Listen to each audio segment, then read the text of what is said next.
Picture this, a crisp morning in downtown Chicago, the kind where the city hums with ambition and coffee fumes.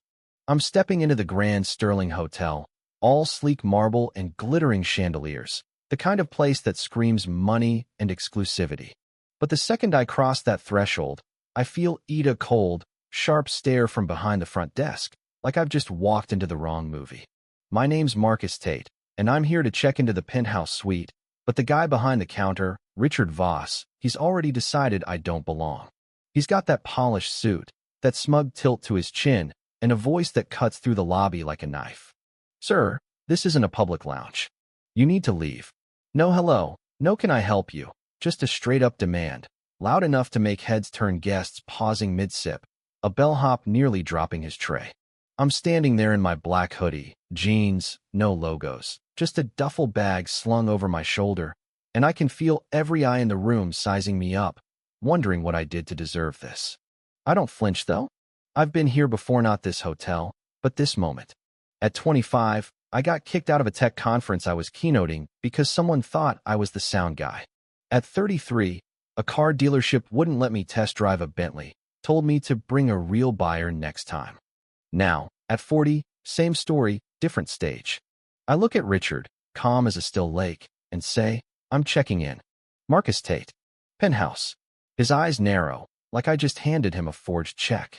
He taps his keyboard, slow, deliberate, then smirks. There's no reservation under that name. Maybe you meant the motel down the street. The lobby shifts, a woman in a fur coat gasps. A kid with a phone starts recording, red light blinking like a warning. Richard leans in, voice dripping with condescension. ID and card. Now. I slide them over, no fuss, but he holds my ID like it's radioactive, squinting at it, then at me. This doesn't add up, he says, loud enough for the whole room to hear. Step aside, or security's coming. I don't move. I just look at him, weighing my next step, because I know something he doesn't. This hotel, it's part of Tate Ventures, my company. I don't just own the penthouse reservation, I own the damn building. The air gets thick, tense, like the lobby's holding its breath. A young clerk, Sarah, maybe 20, fidgets behind Richard, her eyes darting to the screen.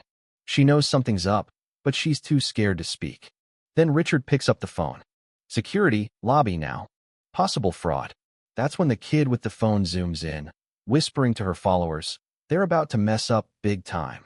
A guy in a suit by the coffee bar mutters, this is wrong. And his wife nods, gripping her latte like it's a lifeline. Enter Jamal, the security guard, all muscle and military posture. He walks up, hesitant, like he's seen this script before and doesn't like the ending. Sir, please step to the side, he says, but I catch his eye. You sure you want to play this out? I ask, voice low, steady. Richard scoffs, he's wasting our time. Get him out. But Sarah, she breaks. I saw his name, she whispers, barely audible. It's in the system. VIP. Penthouse. Richard wheels on her. You're a trainee. Stay out of this. But the room's turning, guests murmuring. Phones up, the kid's live stream hitting thousands. I pull out my phone, tap once, and call my assistant Lena. Start protocol 7. I say. A beep, then her voice, cool as ice. System lock initiated, Mr. Tate. Full audit in progress. Richard freezes.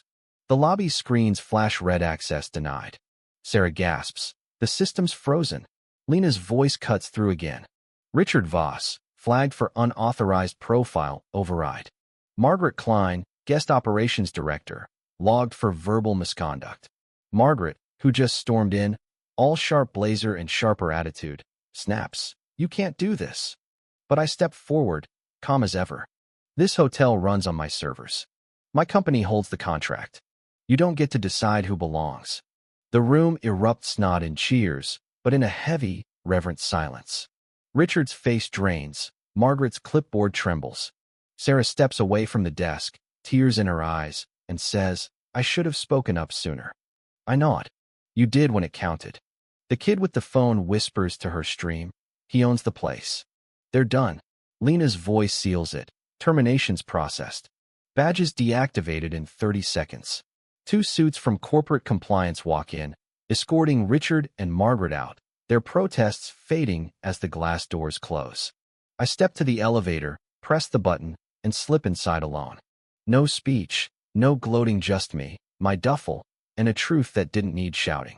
As the doors close, I hear the kids say, "This is going viral." Back in the lobby, a woman in pearls turns to the teenager. "Will you post it?" The kid grins. "Already did." They'll never see him the same again. So here's the thing, what would you have done in that lobby? Would you have spoken up, recorded, or just watched? Drop it in the comments.